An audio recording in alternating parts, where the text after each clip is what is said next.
Para sahabat sebangsa dan setanah air, Prabowo atau siapapun yang mungkin membisikinya sudah menjalankan anak caturnya. Langkah yang rumit, benar-benar sulit, dan tidak dapat ditebak arahnya kemana. Langkahnya yang kalau diamati dan bila kita bisa menemukan konsistensinya, maka akan membuat lawan politiknya sangat berhati-hati melangkah. Tetapi langkah seperti ini sudah lama ditinggalkan orang karena dengan mudah ditebak apa maunya. Ini yang membuat banyak politisi merubah langkah caturnya dengan menerapkan jurus mabuk. Ada yang bergaya setengah mabuk sambil mengintai, tetapi ada juga yang mabuk beneran. Untuk yang mabuk beneran ini bisa dipastikan tidak akan bisa membangun kemitraan atau koalisi. Karena sudah jelas apa yang bisa diharapkan dari orang mabuk.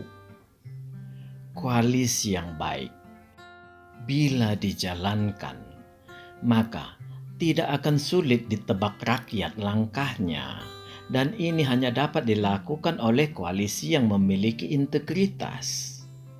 Dengan demikian, semabuk apapun langkah sebuah partai politik atau seorang tokoh politik tetap masih bisa dipegang ekornya. Sayang, integritas ini yang sudah hilang dari kancah politik kita. Banyak partai dan tokoh yang tidak memiliki rasa malu lagi, bahkan tidak segan melempar fitnah baik diawali dari dirinya sendiri maupun dengan meminjam tangan orang lain atau melalui media televisi atau medsos sampai ke akun bayaran yang sering dikatakan sebagai basrah. Para sahabat yang saya hormati, amnesti dan abolisi yang dikeluarkan Prabowo dari aspek hukum tidak ada yang salah. Sekalipun demikian tetap tidak bisa digaungkan sebagai upaya mendamaikan masyarakat, apalagi sampai ditarik untuk mendamaikan hubungan dan meredam serangan kepada Jokowi.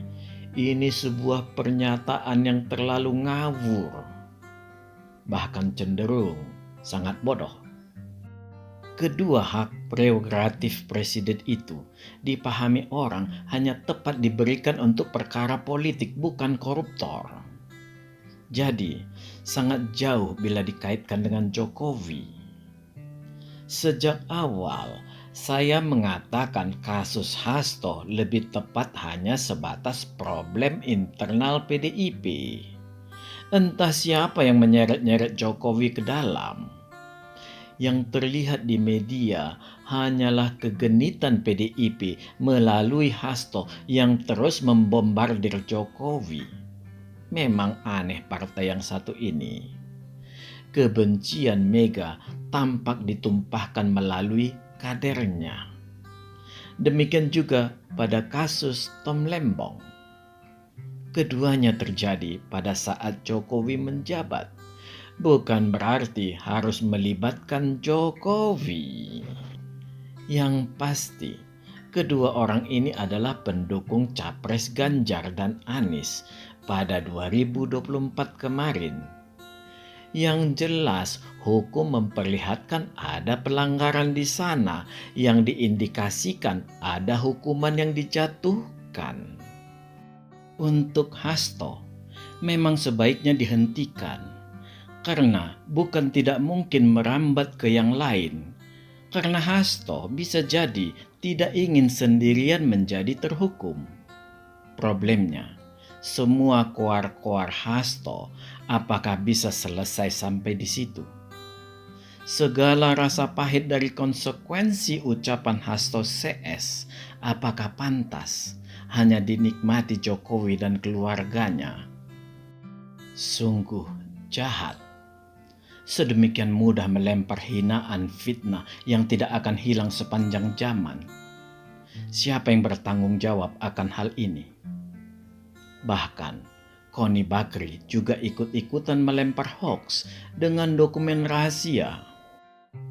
Apakah semudah ini orang melempar isu di negara kita ini? Tidak terbayang bila melihat background Connie yang kalau tidak salah adalah pialang persenjataan di hankam kita. Kok ada orang seperti ini? Bisa lolos bermain di instansi yang harus terjaga rahasianya. Para sahabat yang saya hormati, banyak kebijakan tim Anda yang memperlihatkan kegamangan jenderal. Ayolah, Anda sekarang sudah bintang 4, harus lebih bijak dari Jokowi.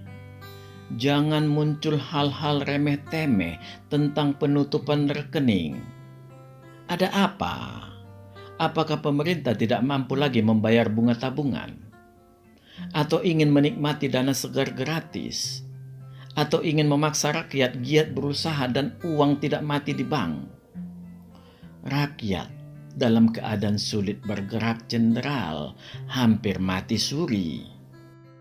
Kalau Anda ingin ekonomi bergerak, Anda harus mampu memaksa bank menempuh langkah berani dengan berperan sebagai penggerak ekonomi melalui pengucuran soft loan. Sadarkah Anda, jenderal, bahwa bank lebih cenderung memberi pinjaman kepada orang-orang yang memiliki dana banyak di rekeningnya? Artinya, meminimalkan resiko rugi. Artinya lagi, mempermudah orang meminjam dari bank yang mana yang dipinjamnya adalah duitnya sendiri. Ini sebuah kegilaan. Saran saya, pecatlah pemimpin bank seperti ini. Roda ekonomi negara ini benar-benar sudah rusak. Kalau bisa, orang-orang Anda jangan terlalu sibuk menilai rakyat yang mengibarkan bendera One Piece dan menuduh sebagai gerakan makar dan sebagai pengkhianat negara. Itu pendapat yang jahat dan cenderung gila. Sadarkah Anda, jenderal, begitu banyak orang mengibarkan bendera organisasi yang sudah dilarang Jokowi? Orangnya juga banyak yang malang melintang dan masuk di televisi juga. Apakah Anda sudah amnesia, jenderal, bahwa pergaulan Anda juga tidak jauh dari orang-orang yang beraliran keras? Sadarkah Anda mengapa semua itu tidak pernah muncul ke permukaan? Apakah Anda kira itu hasil pekerjaan Gerindra? Maaf, jenderal, Anda salah. Relawan Jokowi yang meredam mereka itu semua agar Anda tidak terganggu. Para sahabat yang saya hormati, Anda adalah seorang presiden, dan tidak ada salahnya, jenderal, Anda melakukan screening kepada orang-orang di sekitar Anda. Anda tentu paham arti screening, jenderal, karena mantan mertua Anda paling suka istilah itu, agar orang-orang di sekeliling Anda hanyalah orang-orang yang berhati baik dan nasionalis sejati. Anda bisa melihat dari member Anda yang bisa jadi ada yang sibuk membanggakan kasus Tom Lembong, seperti banyak pakar dan profesor hukum. Mereka menjadi bodoh bin goblok dengan mudah mengatakan Tom tidak terbukti memperkaya diri sendiri. Disinilah permainan kalimat itu hanya memperlihatkan kebodohan. Banyak sebenarnya yang harus diperiksa di sistem budgeting negara kita ini. Ada provinsi yang menghabiskan 400 triliun selama 5 tahun. Dan semua tersenyum gembira karena sang gubernur tidak ditemukan semakin kaya. Begitu mudahnya kita menghilangkan integritas kita dan melupakan bahwa sebuah korupsi bisa dilakukan orang dengan cara memperkaya orang atau golongan tertentu. Begitu hebatnya serangan kelompok RT 16 dan RW 24 ini.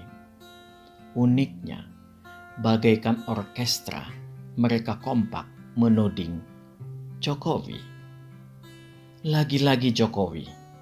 Tidak satu pun yang menuding Prabowo. Prabowo menjadi Mr. Clean.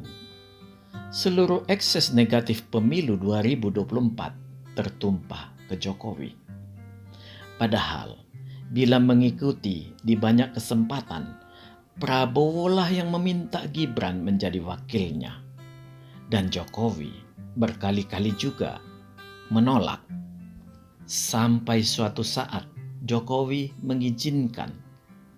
Sekarang semua kemarahan dan kekurang ajaran disasar ke Jokowi. Anda bisa melihat seluruh hinaan ke Jokowi di medsos general. Dalam kepenasaran hati, sudah ratusan yang saya screenshot. Begitu jahat yang mereka lakukan. Seolah tidak berpikir pada suatu waktu Tuhan bisa begitu marah melihat bangsa ini.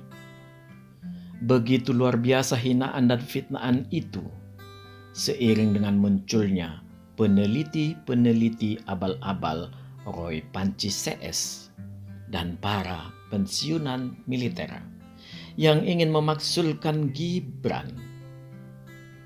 Begitu banyak serangan ke Jokowi. Mengapa Anda terlihat membiarkannya, wahai Jenderal Prabowo? Bahkan memberi pengampunan pada para penghina Jokowi. Anda benar-benar sudah menjelma menjadi Mr. Clean. Para sahabat yang saya hormati, sejak dahulu Gerindra tidak akan pernah mampu menjadikan Prabowo sebagai seorang presiden. Karena secara kualitas man to man, Gerindra tidak akan pernah menang dari Golkar dan PDIP, bahkan dari PAN dan PKB sekalipun. Ini disadari Prabowo. Inilah yang membuat dia bergabung dengan Jokowi. Sampai saat itu, Jokowi masih bisa melihat nasionalis Prabowo. Dan Jokowi berharap bahwa pembangunan IKN bisa tetap berlanjut. Jokowi tetap membutuhkan seorang presiden untuk meneruskan pembangunan IKN. Mengapa seperti itu? Jokowi sadar tidak bisa diharapkan integritas dari politisi Indonesia. Kesepakatan dalam bentuk undang-undang sekalipun bisa dianulir secara politik.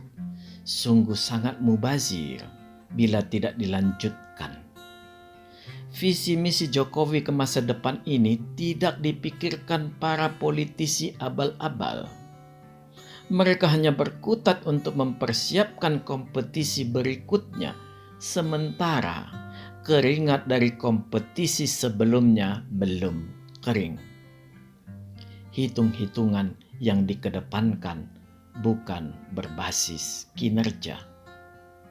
Para sahabat yang saya hormati, Menteri Hukum Supratman dan Wakil Ketua DPR Dasko harus Anda ajak berhitung ulang, Jenderal. Apa dasar mereka memberi pengampunan pada Hasto dan Tom, termasuk pada dua pembenci Jokowi? Tidak perlu jauh-jauh. Bagaimana menghilangkan hinaan dan hoaks di medsos terhadap Jokowi dan keluarganya? Mampukah Anda menghilangkannya, Jenderal? Apakah Anda tidak sadar, Jenderal, ini semua terjadi karena Jokowi membantu Anda menjadi presiden? Maukah Anda menyampaikan ini ke kader Anda di Gerindra? Supaya mereka juga bisa menempatkan diri sebagai pengokoh hubungan Anda dengan Jokowi. Jangan nanti malah berperan sebagai agen ganda yang tidak bisa Anda kontrol. Mereka harus mampu melihat keinginan Jokowi dan relawan Jokowi yang menginginkan Prabowo Gibran untuk 2029. Bila memang Gerindra ragu dan juga menganggap PSI sebagai kompetitor, bisa-bisa saja. Mungkin Gerindra merasa power Jokowi sudah tidak ada dan ingin mencari teman baru. Itu sah-sah saja. Para sahabat yang saya hormati, Prabowo menang Pilpres bukan karena didukung seorang presiden yang bernama Jokowi, tetapi karena didukung orang-orang baik yang bernama Jokowi dan relawannya. Ini yang harus disadari Gerindra. Jangan pernah tertarik pada upaya menjatuhkan Jokowi dengan cara tidak terhormat. Itu hanya menimbulkan antipati yang sangat dalam. Gerindra harus sadar, bila ketahuan oleh rakyat nanti, selesai sudah Gerindra. Tidak ada salahnya Gerindra ingin bergabung dengan PDIP. Itu sah saja. Sekalipun alam memiliki cerita tersendiri mengenai kedua partai ini. Kalau kata politisi Indonesia, politik itu dinamis. Kawan bisa terjadi kapan saja sepanjang kepentingannya sama. Sayang, itu bukan slogan rakyat lagi. Sekarang rakyat membutuhkan partai dan politikus berintegritas. Bila tidak seperti itu, rakyat hanya sebagai korban. Para sahabat yang saya hormati, bila Gerindra bergabung dengan PDIP, secara teoritis sudah lumayan, dengan kekuatan berkisar 35%, dengan tambahan beberapa partai kecil lain. Tetapi, apakah Demokrat bisa bergabung dengan PDIP? Nanti dulu. DNA PDIP ditentukan oleh angot atau tidaknya Megawati. Tipikal Megawati yang sangat pendendam tidak akan pernah bisa bekerja sama dengan SBY dan Jokowi. Sadarilah itu, wahai Gerindra. Apakah Anda yakin Golkar, PKB, Nasdem, dan PAN sebagai partai besar juga mau bergabung merebut suara sisa dari Gerindra dan PDIP? Saya yakin tidak. Sekali lagi harus saya katakan, berhati-hatilah kader Gerindra. Bantulah Prabowo mengurai benang kusut negara ini dengan kebaikan. Hanya hati yang baiklah yang bisa menyenangkan rakyat. Jangan lagi bergaul dengan para politisi jahat. Karena rakyat sudah paham. Dan mereka juga memisahkan diri dengan kalangan tukang hoaks dan fitnah. Jangan memaksakan untuk bergabung bila para tukang hoaks dan fitnah ini tidak mau berubah. Jangan membalik ini, karena itu sangat menyakitkan. Biarlah yang baik tetap baik, dan yang buruk harus mau belajar berbuat kebaikan. Para sahabat sebangsa dan setanah air, terkadang muncul rasa emosi di dalam hati. Bagaimana bila Gibran mengikuti mundur dari wakil presiden? Rasanya tidak perlu juga mempertahankan posisi wapres. Entahlah, mungkin diperlukan persyaratan tertentu untuk mundur. Entah apa alasan yang tepat agar tidak dicap sebagai pengkhianat negara dan bangsa. Ini yang harus diketahui oleh para jenderal itu. Para pensiunan itu tidak mudah, kecuali melakukan kejahatan. Memang penasaran juga ingin melihat situasi bila itu terjadi. Bila Gibran bisa mundur sebagai wapres, mungkin Dasko, Supratman, dan Gerindra dengan bangga membuka lowongan wapres. Apakah SBY mengajukan AHY? Apakah PDIP mengajukan Puan atau Prananda atau Ganjar atau malah Megawati? Apakah Partai Abah mengusulkan Anies? Rasanya tidak apa untuk dicoba. Mungkin hati Pak Jokowi akan lebih damai. Tahun 2029, Gibran bisa maju melalui koalisi apabila presidensial threshold masih ada. Tidak mengherankan, kemuakan-kemuakan yang menumpuk di hati rakyat akan memungkinkan PSI dengan koalisinya menang di atas 50%, menang pilpres dan parlemen. Rasanya PSI bisa bersahabat dengan Golkar, PAN, Nasdem, dan PKB. Biarlah Gerindra bermesraan dengan PDIP. Entah siapa dari mereka yang lebih dahulu memulai mencakar.